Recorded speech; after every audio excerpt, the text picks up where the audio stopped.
হি fail লাভ পর্ব 13। আমরা দেখতে পাই অর্ণার বাড়ি থেকে অর্ণার বিয়ের দেখাশোনার জন্য অর্ণার মতামত নেওয়া হচ্ছে।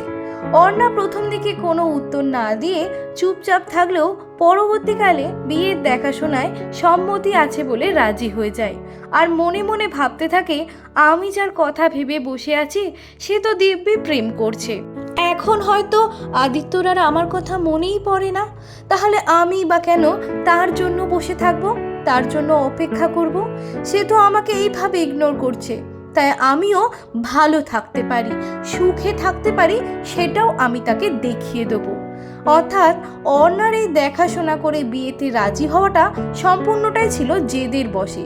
অর্থাৎ সে আদিত্যকে দেখাতে চেয়েছিল সে তাকে কষ্ট দেবার পর সে যে আবারও নিজের লাইফে ফিরে সুন্দরভাবে ঘর সংসার করতে পারবে, সেইটা আদিত্যকে দেখিয়ে দেওয়ার জন্য বা আদিত্যর কাছে প্রমাণ করার জন্যই তার এই দেখাশোনা করে বিয়েতে মত দিয়েছিল। এরপর নানা রকমভাবে দেখাশোনা আসতে শুরু করে। কয়েকটি দেখাশোনা বাতিল হলেও শেষকালে একটি দেখাশোনায় তার পছন্দ হয়ে যায়।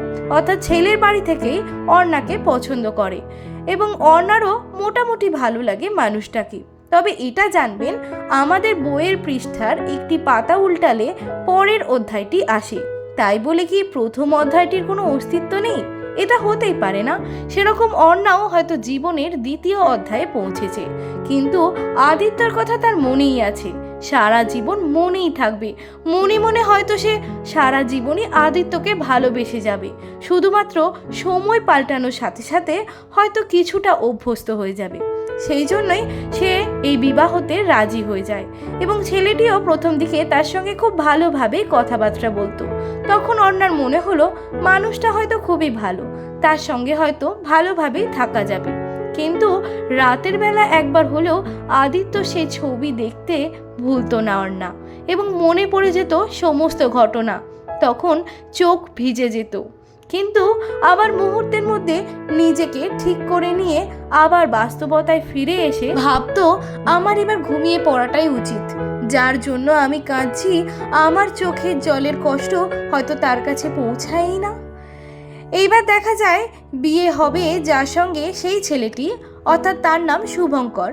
সে চায় বিয়ের আগে তাদের একটু ফোনে কথাবার্তা হোক, তাই জন্য অর্ণার কাছ থেকে সে ফোন নাম্বারও নিয়েছে এবং যথারীতি ফোনও করতে থাকে। অর্ণা প্রথম দিকে হ্যাঁ হু দিয়ে কথা বললেও আস্তে আস্তে মানুষটিকে তার ভালো লাগতে শুরু করে এবং তখন তাদের মধ্যে কথোপকথন শুরু হয়। গল্পের পরবর্তী অংশ শুনবেন পরবর্তী পর্বে।